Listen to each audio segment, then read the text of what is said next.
Hello friends, हमने हमारे ABM के मॉड्यूल ए का यूनिट 2 का थ्योरी पोर्शन कंप्लीट कर लिया है। तो आइए अब हम लोग उसका कुछ न्यूमेरिकल्स देख लेते हैं।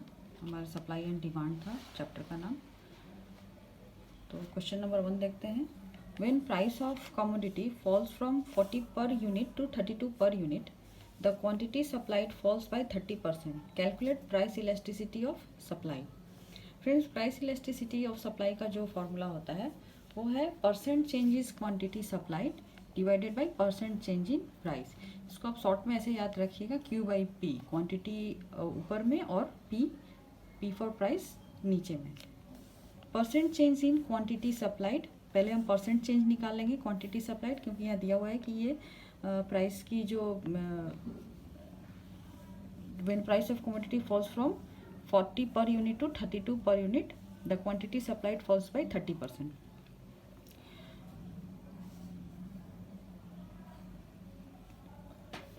तो चेंज इन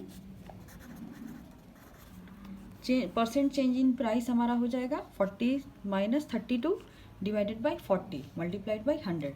तो हमारा चेंज इन प्राइस का परसेंट आ रहा है 20% और क्वांटिटी सप्लाइड का दिया है 30%। तो इसको हम फॉर्मूले में पुट करेंगे। Price elasticity equal to quantity supplied, हमारा Q हमेशा ऊपर होगा, P हमेशा नीचे होगा। तो क्वांटिटी सप्लाइड इज 30% और change in price, percent change in price is 20। तो 30/20 equal to 1.5 is our answer. चलिए जल्दी से क्वेश्चन नंबर 2 देखते हैं। क्वेश्चन है, when pizza prices rise 40%, the quantity of pizza supplied rises by 26%। Calculate the price elasticity of supply. Friends, यहाँ पे हमारे दोनों जो वैल्यू हैं वो परसेंटेज में दिए हुए हैं, तो हमें परसेंट निकालने की ज़रूरत नहीं है, हम डायरेक्टली इनको फॉर्मूले में पुट कर देंगे। हमारा फॉर्मूला था price elasticity of supply equal two percent change in quantity supply divided by percent change in price. तो हमारा percent change in quantity supplied कितना है 26% और प्राइस में चेंज है 40%। तो 26/40, Q हमेशा ऊपर, P हमेशा नीचे। 26 divided by 40 equal to 0.65 is our answer. चलिए जल्दी से क्वेश्चन 3 देखते हैं। When price of a commodity falls from ₹75 per unit to ₹60 per unit, the quantity supplied falls by 40%। Calculate price elasticity of supply. Friends, यहाँ पे quantity supplied percentage में दी हुई है, चेंज इन प्राइस हमें निकालनी है, तो हम चेंज इन प्राइस निकालेंगे। 75 minus 60 divided by 75 multiplied by 100 equal to 20%। अब इसको वैल्यू को हम प्राइस इलास्टिसिटी के फॉर्मूले में पुट करेंगे। ऊपर में Q, नीचे में P। हमारा क्वांटिटी परसेंट दिया हुआ है 40% और प्राइस चेंज का परसेंटेज है 20%। तो 40 divided by 20 equal to 2।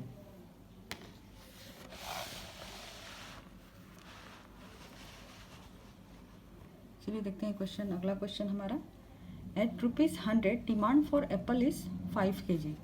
When the price falls to ₹70, the demand increase to 7 kg। Calculate price elasticity of demand. Friends, पिछला जो क्वेश्चन हमने किया वो सारे हमारे सप्लाई के ऊपर थे, क्वांटिटी सप्लाइड। अब यहाँ पे हमारा क्वांटिटी डिमांडेड आ गया, तो कुछ नहीं करना है, हमारा फॉर्मूला वही सेम रहेगा। प्राइस इलास्टिसिटी ऑफ डिमांड के लिए percent change is quantity demanded divided by percent change in price, यानी क्वांटिटी डिमांडेड ऊपर और प्राइस इस बार भी नीचे। तो पहले हम चेंज ऑफ क्वांटिटी डिमांडेड निकालेंगे। तो 7 माइनस 5 मल्टीप्लाइड बाई 100, हमारा पहले 5 kg मिल रहा था, फिर 7 kg मिलने लगा, तो हमारा चेंज का परसेंटेज होगा 7 minus 5 is divided by 5 multiplied by 100, तो आया 40%। अब हम परसेंट चेंज इन प्राइस निकालेंगे। पहले हमारा प्राइस 100 था, फिर हमारा प्राइस कम होकर 70 हो गया है, तो 100 minus 70 divided by 100, 100 minus 70 divided by 100 multiplied by 100, हमारा परसेंटेज आता है 30। अब इसको हम फॉर्मूले में पुट करेंगे। प्राइस इलास्टिसिटी इक्वल टू 40, हमारा percent change in quantity demanded 40%, percent change in price is 30%, 40 divided by 30 equal to 1.33 is our answer. आइए नेक्स्ट क्वेश्चन देखते हैं। Quantity supplied of a product at ₹16 per unit is 300 units. If price of product increased to ₹20 per unit and the price elasticity of supply is 2.0, what will be the quantity supplied at ₹20 per unit? Friend, यहाँ भी हमारा quantity supplied है, तो हम formula लिखेंगे price elasticity of supplied equal two percent change in quantity supply divided by percent change in price. पहले हम percent change in quantity supplied निकालेंगे।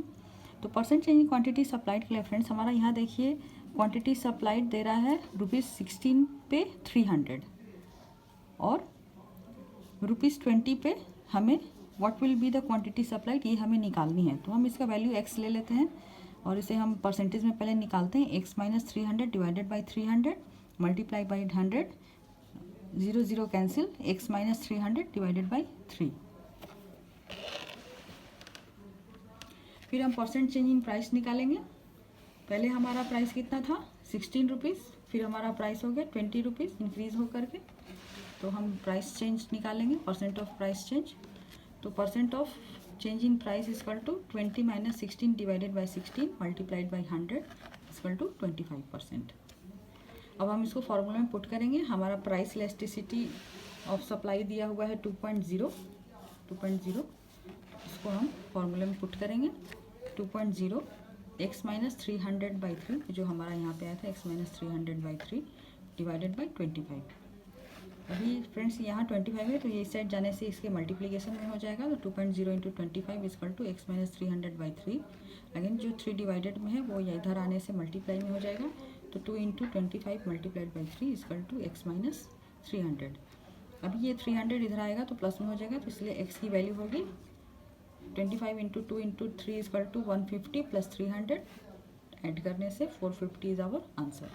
तो हमें जो क्वांटिटी सप्लाइड थी वो 300 से बढ़कर 450 हुई।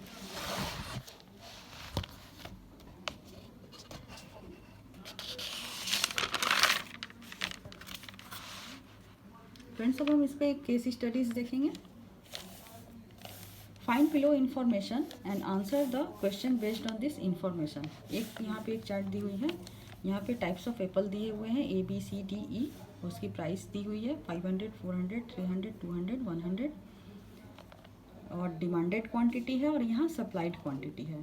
फ्रेंड्स मैंने आपको जैसे पहले बताया था कि जब हमारी प्राइस कम होगी तब हमारी डिमांड बढ़ेगी। देखिए यहाँ भी वैसे ही हो रहा है। और जब हमारी प्राइस कम होगी तो सप्लाई भी हमारी कम होगी, क्योंकि प्राइस और डिमांड इन्वर्सली रिलेटेड होते हैं और प्राइस और सप्लाई जो है वो डायरेक्टली रिलेटेड होते हैं।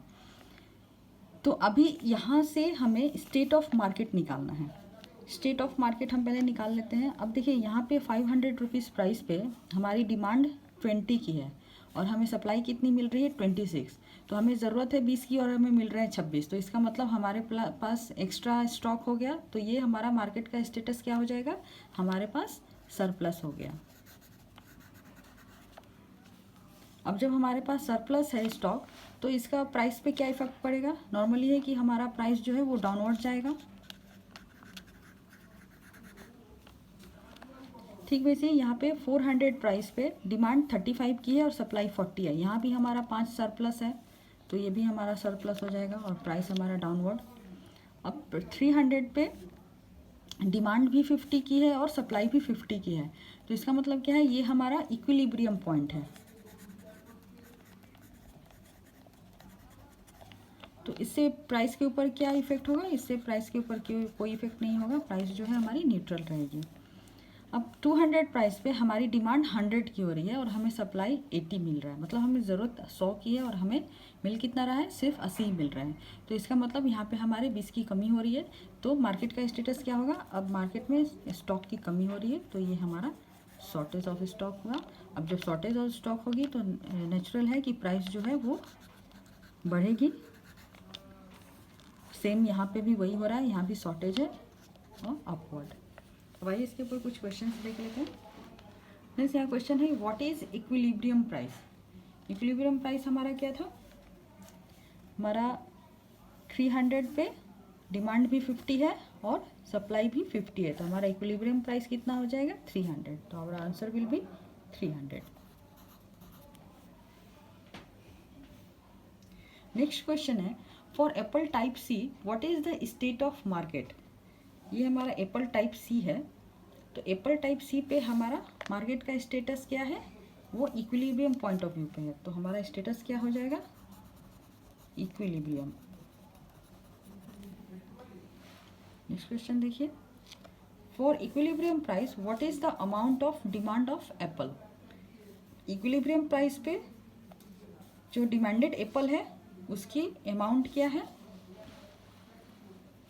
ये देखिए ये इक्विलिब्रियम प्राइस है, डिमांड भी 50 है, सप्लाई भी 50 है, तो हमारी जो इक्विलिब्रियम प्राइस है वो क्या होगी 300। तो इस क्वेश्चन का भी हमारा आंसर होगा 300। फिर नेक्स्ट क्वेश्चन है for apple type B to reach at equilibrium level the price of B type apple should. अब हमारा जो एप्पल टाइप बी है उसको इक्विलिब्रियम लेवल पे ले जाने के लिए हमारे टाइप बी एप्पल का प्राइस जो है वो क्या होना चाहिए। फ्रेंड्स यहाँ देखिए, यहाँ जो एप्पल बी है उसकी प्राइस जो है वो 400 है, 400 है, तो हमारा जो इक्विलिब्रियम प्राइस है वो कितना है 300। इसका मतलब एप्पल टाइप बी की प्राइस हमें 100 रुपये कम करनी होगी तभी वो इक्विलिब्रियम स्टेटस में आ सकता है, तो इसीलिए उसका आंसर होगा 100।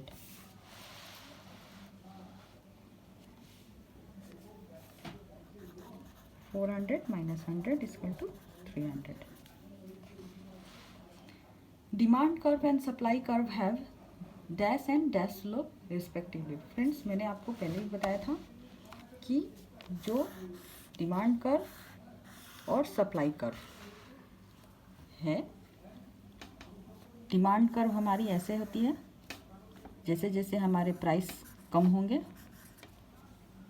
वैसे वैसे हमारी डिमांड जो है इंक्रीज होगी, प्राइस लेस डिमांड इंक्रीज।